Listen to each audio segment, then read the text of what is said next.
1 के first 3 chapters और unit 2 में भी चैप्टर 1, चैप्टर 2, चैप्टर 3 है।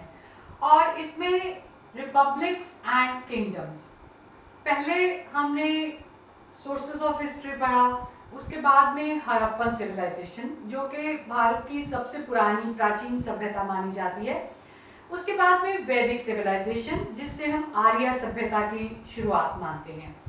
ये आर्य सभ्यता के बाद में एक नया मोड़ जो है शुरू हुआ किंगशिप का, और उसके बाद में रिपब्लिकन्स का।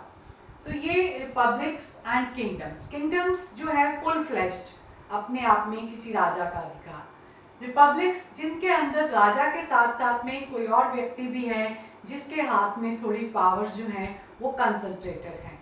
तो ये दो तरह के राज्य जो हैं वो प्रचलित हैं भारत के अंदर। वो कौन कौन से हैं, और इनमें ज़्यादातर जो माने जाते हैं बड़े राज्य हैं उनको महाजनपद या महाजनपदास बोला जाता है।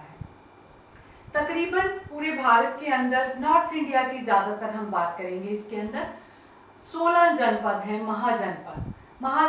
जैसे हम आजकल मेट्रोपॉलिटन सिटीज़ की बात करते हैं, तो वैसे ही बहुत बड़े बड़े राज्य जो हैं महाजनपद उनको बोला जाता है। 16 महाजनपद, और इनका टाइम पीरियड है 600 BC से लेके 321 BC बिफोर क्राइस्ट है ये BC, जो कि कम होता जाता है समय, 600 से 300 की तरफ आ रहे हैं हम। उसके बाद में राइज ऑफ मगध, ये मगध भी एक महाजनपद है, पर इसकी पॉपुलैरिटी जितनी हुई है वो शायद ही किसी और महाजनपद की हुई है। दूसरे नंबर पर मगध राज्य जो है इसने बहुत से आसपास के महाजनपदों के ऊपर अपना अधिकार कर लिया था। तो ये महाजनपद मगध जिसको हम कहते हैं, मॉडर्न आजकल का जो एरिया माना जाता है बिहार का एरिया, इसकी कैपिटल थी पाटलिपुत्रा, और आजकल उस पाटलिपुत्रा का नाम है पटना। दूसरा चैप्टर है यूनिट 2 का, जैनिज्म एंड बुद्धिज्म। भारत में जो प्रचलित रिलीजन रहा है पुराने समय से वो है हिंदू धर्म।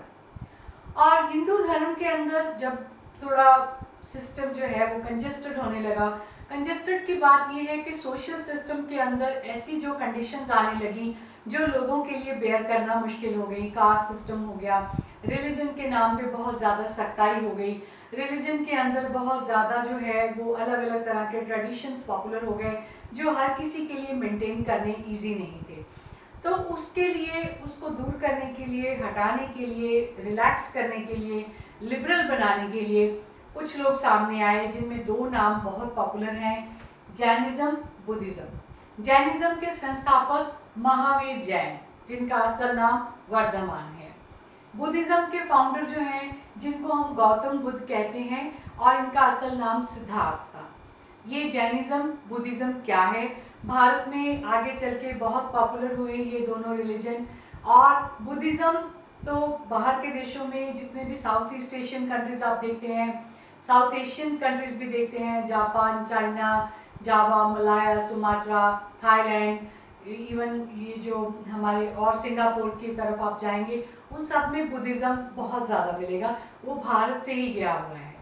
तो इसके फाउंडर्स, दोनों के फाउंडर्स महावीर जैन और गौतम बुद्ध, इनकी लाइफ और इनकी टीचिंग्स, जीवन और शिक्षाओं के बारे में हमने इस चैप्टर में पढ़ना है। इसका जो थर्ड चैप्टर है the Mauryan empire. Mauryan empire, Maurya राज्य। ये हमने जो इसमें फर्स्ट चैप्टर पढ़ा है मगध राज्य, मगध एम्पायर। मगध एक महाजनपद से आगे बढ़ के एक बहुत विशाल राज्य बन गया, और उसके ऊपर जीत हासिल करना एक बहुत बड़ा, अपने आप में अभिमान वाली बात मानी जाती थी।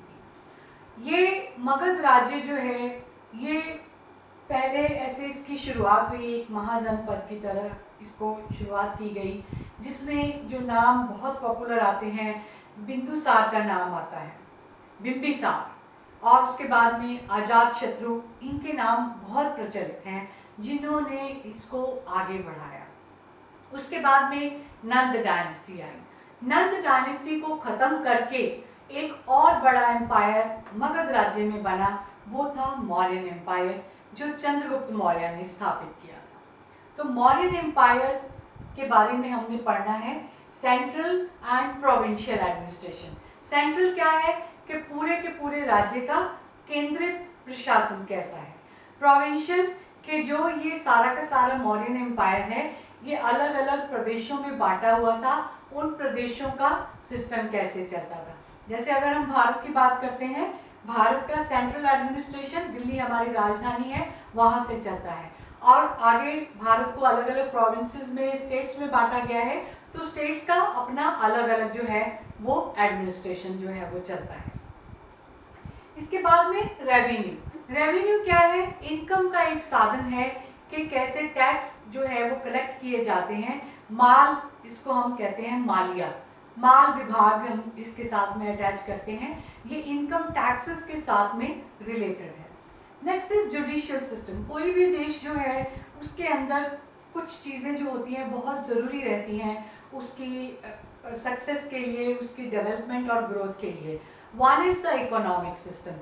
किसी भी देश का आर्थिक जो सिस्टम है अच्छा होगा तो वो देश आगे चलेगा, उसके अंदर जो लोग रहते हैं वो खुश रहेंगे।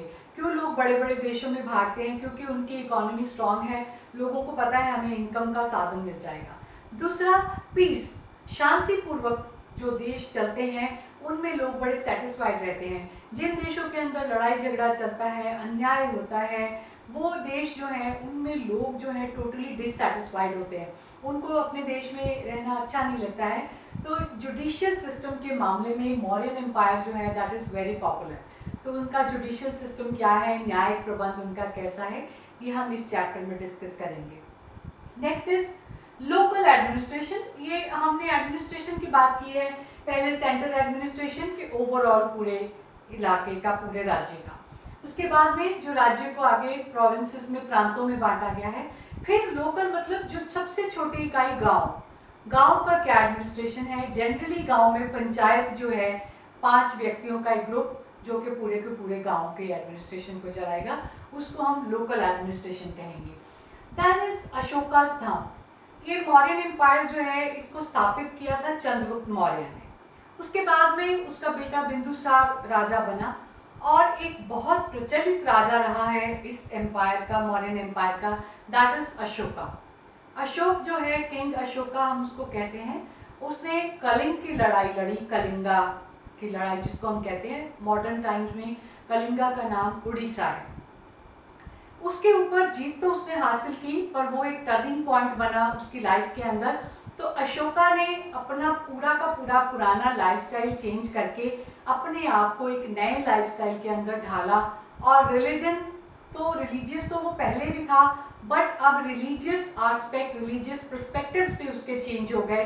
तो उसने एक नया रिलीजियस इशू जो है, आस्पेक्ट जो है वो शुरू किया, जिसको अशोकास धाम कहते हैं। धाम एक सिर्फ धर्म के नाम से धाम शब्द बनाया गया है, उसमें कुछ इसने टर्म्स कंडीशंस रखी थी जो कि बहुत आसान थी और हर व्यक्ति के लिए वो इक्वलिटी का एक बहुत ज़्यादा संदेश देती थी। तो ये अशोक का धाम जो है इसका लास्ट टॉपिक है जो हम इस चैप्टर में डिस्कस करेंगे।